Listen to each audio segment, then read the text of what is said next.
Welcome to Cambridge English Language Institute. This is Ansar Ahmad and today's video I am going to talk about nicotine. इससे पहले जितने भी topics उस पर हमने वीडियो अपलोड किया, आज हम निकोटीन के बारे में पढ़ लेते हैं। मैं वो इन्फॉर्मेशन शेयर करूंगा जो टेक्स्ट बुक के मुतालिक है, और अगर आपने टेक्स्ट बुक पढ़ना है तो फिर आप मेरा वीडियो देख सकते हैं। एंड तक आप सारा पॉइंट्स मैं यहाँ पे डिस्कस करूंगा। सबसे पहले की पॉइंट क्या है कि ये अल्कलाइड है। अब यहाँ पे क्या चीज़ होता है, अल्कलॉइड क्या चीज होता है। तो अब जानते हैं कि अल्कलॉइड बेसिकली क्या होता है। ये basically a class of basic है, क्लास ऑफ बेसिक होता है। बेस हम जानते हैं बड़ी नेचुरली क्या है, इसको हम नेचुरली क्या कहते हैं, नेचुरली ऑर्गेनिक कंपाउंड कह सकते हैं, ऑर्गेनिक कंपाउंड कह सकते हैं, ऑर्गेनिक कंपाउंड। और इस ऑर्गेनिक कंपाउंड में एटलीस्ट वन नाइट्रोजन एटम होगा, नाइट्रोजन एटम जो है ना वो होगा इनमें से। तो हम कह सकते हैं कि ये एक बेसिक है, यानी हम कह सकते हैं कि all alkalis are basic but all bases are not alkali. और आप बेस जानते हैं, जब आप पानी में डाल लेंगे तो वो आपको OH आयन देता है। तो ये क्या है, ये कंपाउंड है। अब इसकी दूसरा प्रॉपर्टीज क्या है, दूसरा प्रॉपर्टीज को हम यहाँ पे देख लेते हैं कि ये कहाँ पे मौजूद होते हैं। तो ये मौजूद होता है टोबैको प्लांट्स में, टोबैको लीव्स में मौजूद होता है, लीव्स। और एक और जो जिसको हम कहते हैं एक फैमिली है, जिसको हम फैमिली सोलानेसी कहा जाता है, सोलानेसी जो है ना इसको हम कहा जाता है। या ये फैमिली सोलानेसी का एक दूसरा नाम भी है जिसको हम नाइट शेड भी कहते हैं, नाइट शेड भी कहा जाता है। इसको अगर मैं ब्रैकेट में लिखूंगा तो इसको हम कहते हैं नाइट, एक फ्लावर है नाइट शेड भी इसको कहा जाता है। ये सब यानी फैमिली है। अब बात करते हैं कि इसकी मेडिकल यूजेस क्या है, और इससे अलावा इसकी जो मिस यूजेस है वो क्या है। तो सबसे पहला हेडिंग हम बनाएंगे और इसका नाम है कि मेडिकल यूज। तो हम ये मेडिकल यूज को तरतीब से देखते हैं। मेडिकल यूजेस, सबसे पहला मेडिकल यूजेस देखते हैं। तो अगर आप अपने बुक को देखें तो इसमें से एक वर्ड लिखा है थेरेप्टिक का मतलब है ट्रीटमेंट, यानी वो पर्सन जो हैबिचुअल है किस चीज की, स्मोकिंग की, तो उसकी आप ऐसे इलाज करवाते हैं। नंबर फर्स्ट जिसको हम कहते हैं स्मोकिंग, इसको हम क्या कहते हैं, स्मोकिंग। दूसरा ये क्या काम करता है, ये स्टिमुलेट करता है एंड रिलीज करता है। क्या करता है, स्टिमुलेट करता है, स्टिमुलेट्स प्लस रिलीजेस करता है। कौन सा चीज, केमिकल मैसेंजर्स। और केमिकल मैसेंजर क्या है, यहां से अगर हम देखें वो है केमिकल मैसेंजर्स।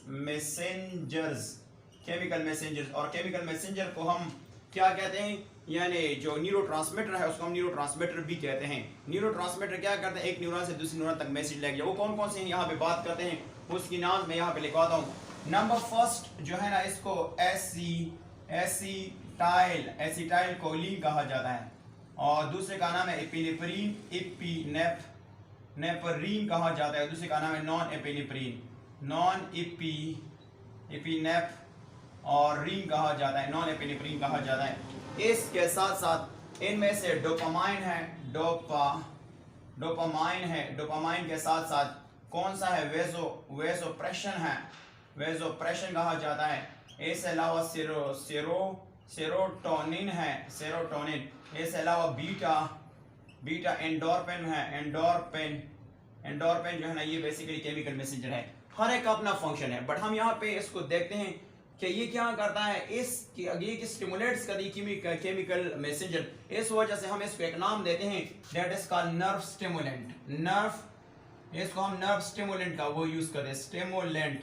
इसको हम इस कैरेक्टर की वजह से हम नर्व स्टिमुलेंट का वर्ड भी यूज करते हैं। अच्छा, अब ये और कौन सा फंक्शन करते हैं, तो मैं अगर यहाँ पे बता दूं ना, ये एनहेंस करता है। किस चीज को एनहेंस करता है, यहाँ पे देख लेते हैं कि कौन सी चीज को एनहेंस करता है। इनमें से दो केमिकल को ये क्या करता है, एनहेंस करता है। और वो कौन कौन से हैं यहाँ से देख लेते हैं। अगर हम यहाँ से देख लेते हैं तो इनमें से ये एनहेंस करता है। किस चीज को एनहेंस, एनहेंस का मतलब क्या है, एनहेंस का मतलब एनहेंसेस का मतलब होता है इंक्रीज करना। कौन सा चीज, दैट इज कॉल्ड, एक तो इसमें से दैट इज हियर है सेरोटोनिन, और सेरोटोनिन के साथ साथ दूसरा है बीटा, जिसको हम कहते हैं और इसका नाम है दैट इज एंडोर्फिन, जिसको कहते हैं एंडोर्फिन। तो जब ये एनहेंस करता है तो इसकी क्या है, यानी इसकी इफेक्ट को क्या करता है, एनहेंस करता है, एनहेंस इफेक्ट। अब यहाँ से इसमें क्या इफेक्ट प्रोड्यूस होगा, जब ये दोनों एनहेंस होता है तो इसके इफेक्ट में क्या चेंजेस आता है, ये आप बॉडी में यानी इसको कामिंग इफेक्ट कहते हैं, कामिंग, खामोशी। और दूसरा पेन किलर, जिसको कहते हैं पेन किलर, यानी इससे इस वजह से हम एक और नाम भी कहते हैं कि पेन किलर है, ये क्या है, पेन किलर है। अब यहाँ से इसके क्या करते हैं कि अगर आप ये यानी ये ज्यादा सीक्रेट हो जाता है तो फिर आपके बॉडी में पूरी खामोशी इख्तियार करना, और दूसरा आपका पेन जो है ना ये खत्म करता है। यहाँ से इसको बुक में लिखा है कि ये जो ड्रग है ये यूनिक है as compared to other drugs. क्यों यूनिक है, क्योंकि इनमें से दो प्रॉपर्टीज मौजूद होते हैं। एक प्रॉपर्टीज ये ना इसके कहना ये both act as a what, both act as a what, one is called nerve stimulant के तौर पर भी काम करता है, नर्व स्टिमुलेंट के तौर पर भी काम करता है, और नर्व स्टिमुलेंट के अलावा ये सेडेटिव के तौर पर भी काम करता है। सेडेटिव से मुराद इंड्यूस स्लीप या पेनकिलर के काम, पेनकिलर के तौर पर भी काम करता है। तो इसलिए इसको हम क्या नाम देंगे, यूजेस जो है ना वो पढ़ लेते हैं, मिस यूजेस।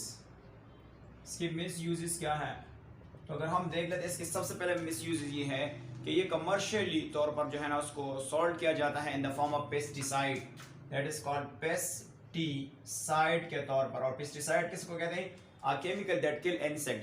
इसके अलावा ये एक्सट्रीमली टॉक्सिन, एक्सट्रीमली ये क्या है, एक्सट्रीमली टॉक्सिन पॉइजन है, टॉक्सिक पॉइजन है, जिसको हम कहते हैं जहर है, जिसको हम क्या कहते हैं, जहर है। अगर ये कितना 60 मिली जिसको हम कहते हैं मिलीग्राम, 60 मिलीग्राम से मुराद ये है कि तकरीबन 3 to 4 सिगरेट, जिसको हम कहते हैं सिगरेट, अगर सिगरेट एक अडल्ट यूज करता है तो इससे अडल्ट जो है ना, एडल्ट यानी जो बालिग है ये किल हो सकता है, ये मर हो सकता है। और इसके अलावा एक बंदा, एक बच्चा है, अगर वो 1 सिगरेट एब्जॉर्व करता है, 1 सिगरेट जिसको हम कहते हैं सिगरेट एब्जॉर्व करता है, तो इससे क्या होगा, 1 सिगरेट से क्या होगा, 1 सिगरेट से वो शदीद इल हो सकता है, यानी बीमार हो सकता है, शदीद इल हो सकता है। अब इसके एक और पॉइंट्स है जिसको हम बेसिकली कहते हैं निकोटीन पॉइजनिंग। निकोटीन पॉइजनिंग किसको कहते हैं, पॉइजनिंग, इसको कहते हैं पॉइजनिंग। निकोटीन पॉइजनिंग से मुराद ये है कि poisoning of nicotine is called nicotine poisoning. अब ये बॉडी में कौन से चेंजेस ला सकता है, नंबर फर्स्ट नोजिया, जिसको इटकी वगैरह कहते हैं, वोमिटिंग आ सकता है। वोमिटिंग के साथ साथ थर्ड कंडीशन है जिसको हम डिफिकल्ट ब्रीथिंग कहते हैं, डिफिकल्ट ब्रीथिंग हो सकता है। ब्रीथिंग के साथ साथ हम कह सकते हैं कि स्टमक पेन हो सकता है, स्टमक पेन हो सकता है।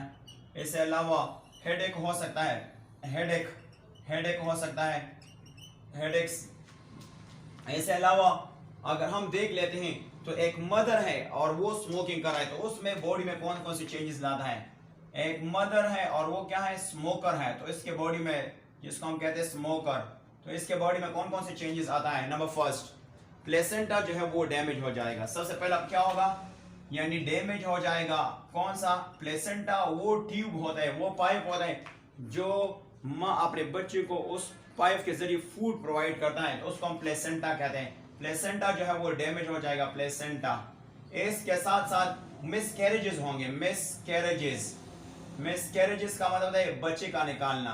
बच्चे का निकालने को हम क्या कहते हैं, मिसकैरेजेस कहते हैं। इसके अलावा प्रीमेच्योर बर्थ, टाइम से पहले बच्चे पैदा होते हैं, प्रीमेच्योर बर्थ, जिसको हम कहते हैं बर्थ। इसके अलावा कौन सा हो सकता है, यहाँ पे जो है ना डैमेज ऑफ फ्यूटस हो सकता है। फ्यूटस से क्या मुराद होता है, जो बच्चा होता है वो 2 months का होता है तो उसको हम कहते हैं फ्यूटस। तो ये बेसिकली क्या है, ये बेसिकली मिस यूजेस है।